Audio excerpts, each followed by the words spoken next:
warahmatullahi wabarakatuh. Waalaikumsalam warahmatullahi wabarakatuh. Alhamdulillahi rabbil alamin. Wassalatu wassalamu ala sayyidil syakirin, sayyidil mursalin, wa imamil muttaqin, sayyidina Muhammadin wa ala alihi wa sahbihi ajma'in. Qala Allah Ta'ala fi kitabil aziz, a'udzu billahi minasyaitonir rajim. Wa ma ataakumur rasulu fakhudhuhu wa ma nahakum anhu fantahu. Wa qala Rasul alaihi salatu wassalam, idza nahaitukum bi syai'in fastanibuhu wa idza amartukum bi amrin fa'tu minhu masata'tum.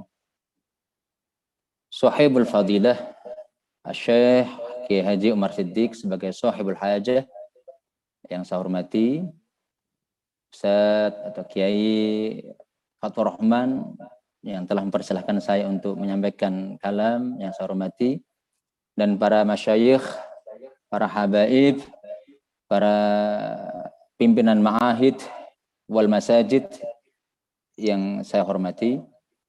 Alhamdulillah dengan izin Allah SWT di pagi hari ini yang penuh barakah di bulan Ramadan, kita bisa berjumpa di forum yang luar biasa indah, forum berkumpulnya para orang-orang yang peduli terhadap umat, forum yang di dalam terhadap orang-orang yang mencintai Al-Quran, mencintai syariat Allah Subhanahu wa Ta'ala.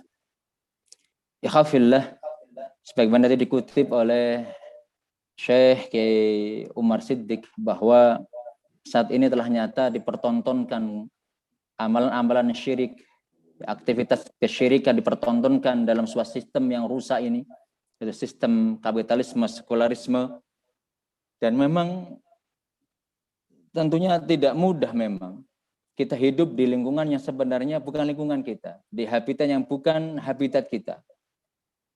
Sesak dada ini rasanya melihat aktivitas-aktivitas yang ini dilakukan, didukung oleh penguasa itu sendiri, mempertontonkan kemusyrikan, kesyirikan, seakan-akan tidak ada bencana di balik itu. Seakan-akan mereka tidak akan mendapat azab Allah Subhanahu wa Ta'ala dengan aktivitas itu. Padahal kita tahu bahwa kemusyrikan adalah merupakan budaya jahiliyah yang paling jahiliyah. Budaya di mana Allah mengutus para rasulnya untuk menghilangkan budaya musyrik ini. Di dalam surah ayat Allah firmankan, a'udzubillahi minasyaitonir rajim, wa laqad ba'atsna fi kulli ummatin rasulan an i'budullaha wa jtanibut taghut.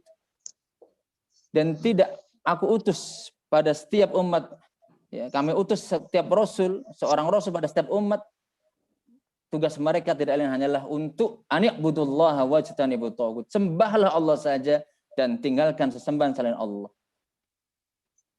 Tentu makna taghut diartikan oleh para ulama.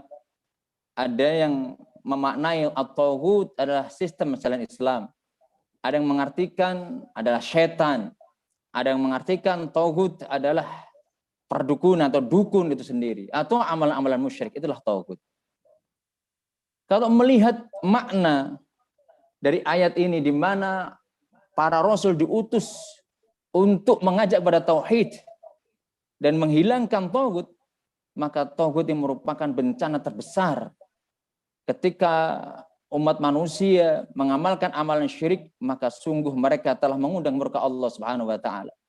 Bukankah dosa yang paling besar yang tidak akan diampuni Allah adalah asyirk?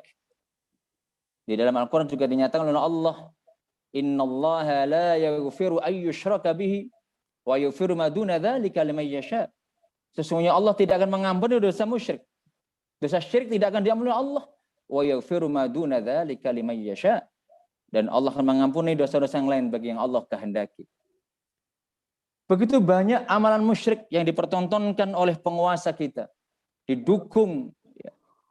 Contoh yang terbaru adalah aktivitas terkait dengan IKN, ya, di mana mereka tidak memuliakan ulama. Mestinya yang diundang ulama untuk berdoa kepada Allah Subhanahu wa Ta'ala.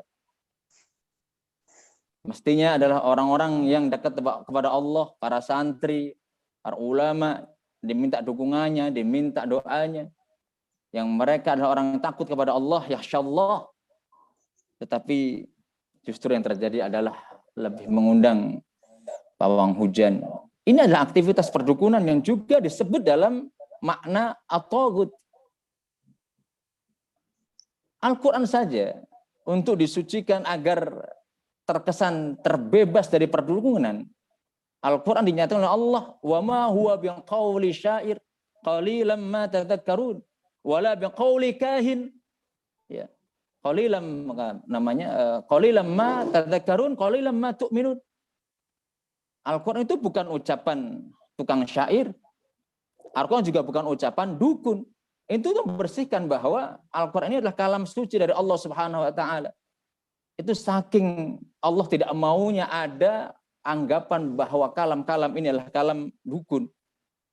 Ikhafil azani Allah wa iyyakum. Kalau kita perhatikan banyak ayat maupun hadis di sana menjelaskan bahwa Allah sangat benci dengan amalan-amalan musyrik. Bisa kita bayangkan bagaimana sebuah negara, sebuah negeri yang di sana aktivitas kemusyrikan itu menjadi biasa. Sesajen menjadi biasa. Aktivitas-aktivitas syirik seperti amal-amalan penyembahan kepada selain Allah. Mereka melaksanakan aktivitas itu dalam rangka mencari berkah katanya. Mencari berkah dengan jalan syirik.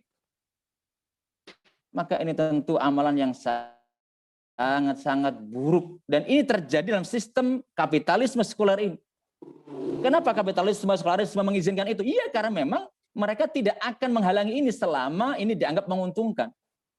Selama aktivitas ini akan membawa nilai-nilai ekonomi baik bagi mereka. Atau selama mereka anggap bahwa ini sesuatu yang biasa-biasa saja. Namanya sekularisme. Mereka memisahkan agama dari kehidupan.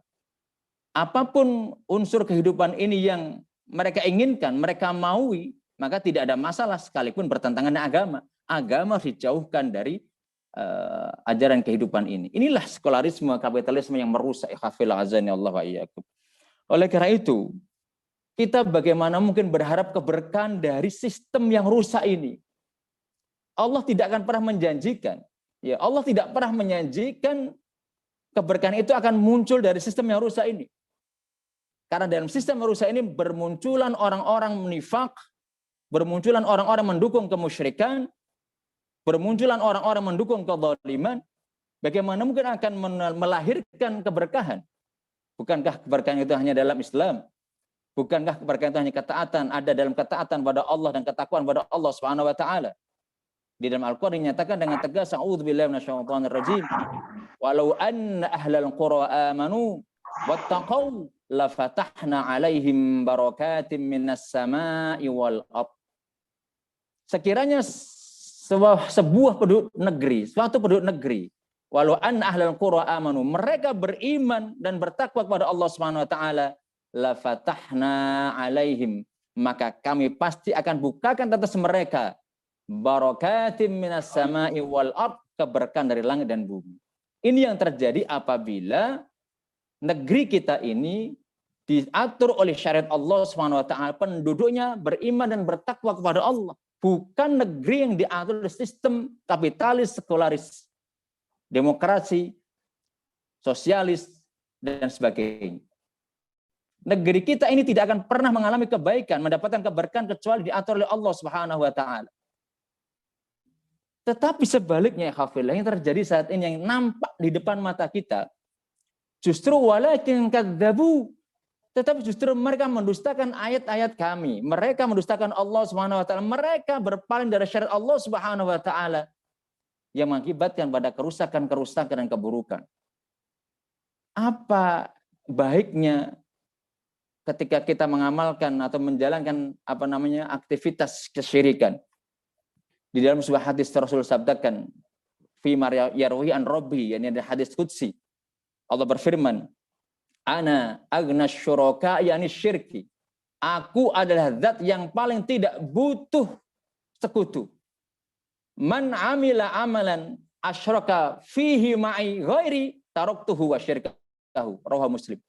Nah, barang siapa mengamalkan amal yang di sana mereka menyekutukan aku, kata Allah dalam hadis qudsi ini, maka Aku tinggalkan dia dan sekutunya. Taraktuhu wa syirkahu. Tentu maksudnya adalah di sini ada dua makna. Di mana ketika kita beramal harus ikhlas betul hanya karena Allah Subhanahu wa taala, tidak ada amalan syiriknya, tidak riya sama sekali. Pada saat yang sama, kita berdoa kepada Allah, beribadah kepada Allah, tidak ada amalan syirik yang menyertai kita juga. Jadi tidak dibenarkan kita rukuk sujud kepada Allah dalam salat kita, tetapi di luar kita pasang sesajen. Di luar kita ngundang dukun, di luar kita mendatangi dukun untuk membawa keberkahan, untuk berharap keberkahan. Tentu ini adalah amalan yang dibenci oleh Allah Subhanahu wa taala. Karena Al-Qur'an juga menyatakan dengan tegas, la in asyrakta la yahbatunna amaluk. Jika kalian melakukan kemusyrikan, maka musnahlah amalmu. Jadi Allah sudah ancam dengan musnahnya amal. Allah tarik keberkahan dari negeri yang di dalamnya mereka tidak bertakwa dan beriman pada Allah. Sebaliknya malah melakukan aktivitas kemusyrikan, aktivitas kezaliman. Maka ikhafillah azani Allah wa iyyakum. Kalau kita ingin mendapatkan keberkahan, negeri ini penuh dengan keberkahan, maka tidak ada jalan lain kecuali kita kembali kepada syariat Allah Subhanahu wa taala, jauhi sistem kapitalis, tinggalkan kapitalisme, tinggalkan demokrasi, tinggalkan sosialisme, tinggalkan sekularisme. Karena di dalam sistem kapitalisme, sekularisme, demokrasi inilah kemusyrikan akan semakin marak, akan dibiarkan dan akan dibiarkan menjamur di tengah masyarakat kita dan akan menjadi budaya yang sangat merusak. Rasulullah saja diutus untuk ini sebenarnya, untuk menghilangkan budaya syirik di dalam masyarakat agar mereka menuju tauhid. Oleh karena itu kita berdoa kepada Allah Subhanahu wa taala, Allahumma qulna minasyirki ila tauhid. Ya Allah, pindahkanlah kami, jauhkan kami dari kemusyrikan menujunya tauhid kepada Allah Subhanahu wa taala semata. Allahumma qulna minadh-dhalal ila al-huda. Ya Allah, pindahkanlah kami dari negeri yang penuh kesesatan dan kedzaliman menuju negeri yang penuh petunjuk Allah Subhanahu wa taala. Ikhafillah azani Allah wa iyyakum. Oleh karena itu, tidak ada penilaian sekali lagi, kita tinggalkan sistem kapitalisme yang rusak ini, sistem demokrasi yang rusak ini, sekularisme yang rusak ini, menuju sistem yang sesuai dengan fitrah manusia, yaitu sistem Islam yang ditegaknya kembali khilafah rasyidah ala manhajin nubuwah. Demikian yang dapat saya sampaikan, semoga bermanfaat. Barakallahu fikum. Assalamualaikum warahmatullahi wabarakatuh.